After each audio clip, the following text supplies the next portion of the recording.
All right, what is going on, everybody? Quancredible here to bring you the review for Black Clover chapter 269. And honestly, when I first read this chapter, like when I looked at the spoilers, I didn't really think there was going to be much to talk about just because, I mean, when you look at it, the chapter was really like cut and dry. Like, I mean, our standard 15 pages.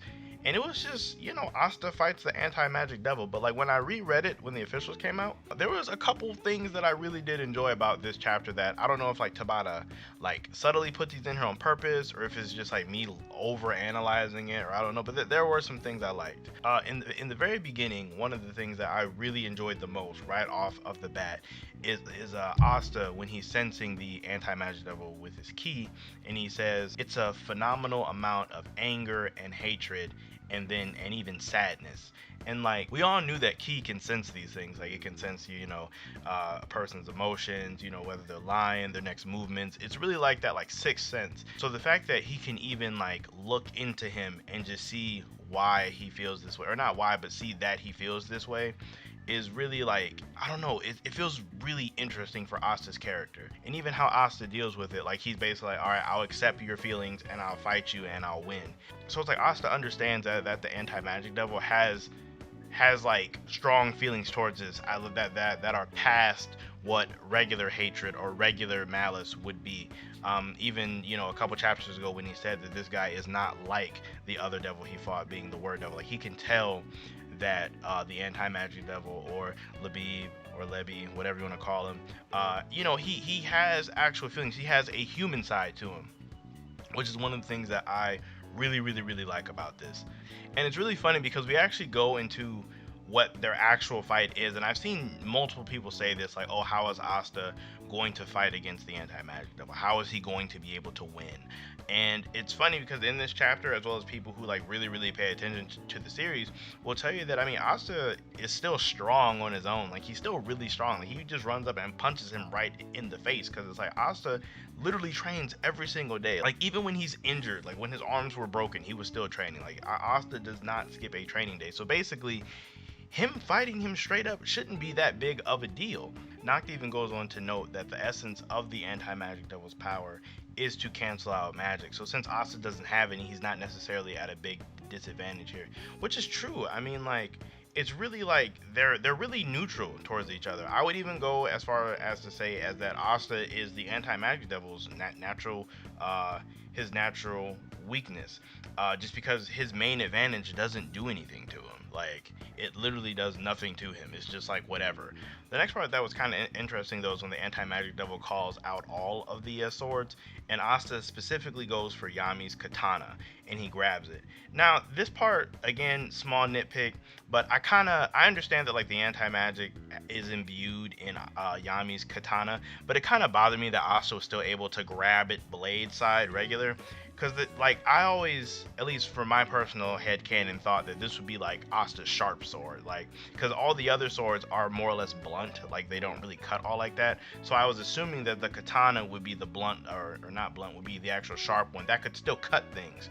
And it's like, I mean, granted, yes, with enough force, anything blunt can still cut. But I just like to see that Asta just grabbed it regular. It shows that it's blunt, just like all the other ones, which is just like a little annoying. I mean, granted, it makes sense. The anti-magic kind of rusts it and makes it all gross and decayed. Like, so I get it, but that part made me a little bit sad. But outside of that, of course, Asta is going to go for Yami's katana. Despite having the least amount of time with it, it definitely would mean the most to him out of all the other swords. And it kind of makes sense that the anti-magic devil didn't really press the issue on keeping control over that sword, because in his mind, he has 3 other swords to Asta's 1 sword and 1 arm. So it's like, in the anti-magic devil's mind, he has a huge advantage here. It's even crazy to see that like him just floating the swords around and controlling them can overpower Asta.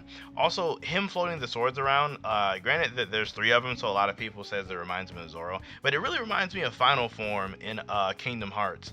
Kingdom Hearts 2, I want to say. I don't know how many Kingdom Hearts fans there are out there, but Final Form, like Sora has like he only has 2 Keyblades, but they're floating around him, and he just like moves his hands, and they like all do stuff. I wonder, is this like a thing for Asta in the future, possibly, if he'll get something like this, where he can like float his swords around and use them But I don't know. I almost feel like this would be going away from him having high physical strength if he's just floating swords around. But this is I'm getting off topic. Um, but we go into what the actual where this anti magic came from, and I wasn't expecting it to be like this simple. Like I thought there would be like a bigger reason for it or something along those lines.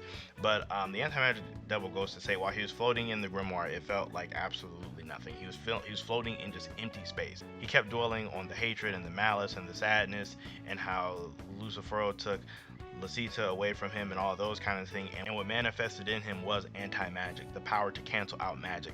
So it's weird. So the anti-magic comes from him. It wasn't part of the grimoire. It wasn't part of the swords. It legit came from just him floating in there and dwelling on his malice. So that's kind of it. Like it's no combination of all the things. It's just him, which is interesting. And then we also see here that the grimoire chose Asta. So Lich's grimoire did in fact choose Asta on its own. For anybody that was still on the fence about that, which again is kind of interesting when you think about it, because this kind of means that even if I'd like to think that even if the anti-magic devil was not inside of there, Lich's grimoire would have just naturally chosen Asta.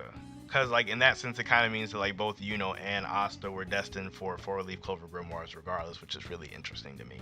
But here when we have the anti-magic devil talking about how like okay he's going to use Asta and he's going to take his body just to kill all of the devils, and it's weird because how the text is like how it seems with all of the spaces and dots, it kind of makes it seem like when he's saying this he's kind of hesitant or reluctant about it, which makes me think that he's really trying to like convince himself that this is what he wants to do and this is what he is trying to do, despite him deep down not being a bad guy, as we already know.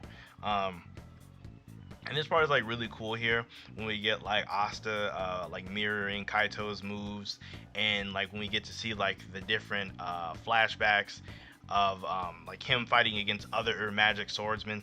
It was kind of weird that they threw Mars in there, but I like he's really on the line as if I would consider him a magic swordsman or not. I mean, granted, he has magic and he does kind of make swords typically, but man, that one is on the line. But it was still cool to see like all of them together. It also shows us that Tabata has not quite forgotten about Mars or Fanzel or even Kaito for that matter. So we may even get to see them in the future. I hope so. I really hope this isn't all we're going to get to see of at least one of these guys in the arc. But honestly, I would have even liked to see this chapter be like expanded maybe like 2 more pages so we could have got the like shadows of everybody and not just Kaito and not just Yami. I mean, the Yami ones of course are going to be the best, but we could have got like a shadow of him and Lich doing the same moves, or like him and Fanzel or him and Mars. I feel like that would have been really really cool, but I understand I'm asking for a lot. But yeah, with all that, through Asta's, his constant training to, try to get closer to the other magic swordsmen, and all of his efforts, he is able to overcome the anti-magic devil in this fight. Now, granted, I don't think this fight is over by any means, because all he did was just kind of like, he just knocked him down. He like stabbed through and knocked him down. I think he's going to get back up. I'm like 99% sure he's going to get right back up, possibly even stronger, because if he was defeated like this, I would kind of be like, eh. Like, it would be really lackluster. It would be really, like, just meh. So, and that is the end of the chapter. Now, it's just like how I literally just said. I do think he's going to get back up in next chapter, possibly with, like, another form or powered up anti-magic or something else where Asta's going to have to deal with that. I don't really see us going anywhere else because that would be weird. I kind of feel like the fight might actually end next week, and then from there we go somewhere else or on a break or something if I had to, like, make my own prediction. So far, I am enjoying this. I think the pacing is a little quick. Honestly, like, it feels like we're getting through this really fast.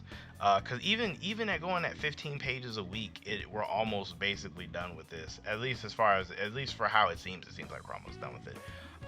But yeah, this chapter, solid 7. It wasn't anything super crazy. It was just a really decent chapter. I would love to know how you guys feel about it down below. Like, let me know if you guys think that the anti-magic devil is down and he's not going to get back up next chapter, or if you guys agree with me and think he's going to get back up and be ready to go for round 2, or if you even think we're going somewhere else for next chapter, which would be kind of weird just to leave and say go to the Heart Kingdom or go back to the Clover. But hey, anything is possible when it comes to Tabata. He's been like really keeping us guessing as of lately. So that being said, make sure you guys like the video as well as sub to the channel. I really do appreciate all of the support. I want the channel to grow as big as it possibly can, and I need you guys' help to make that happen.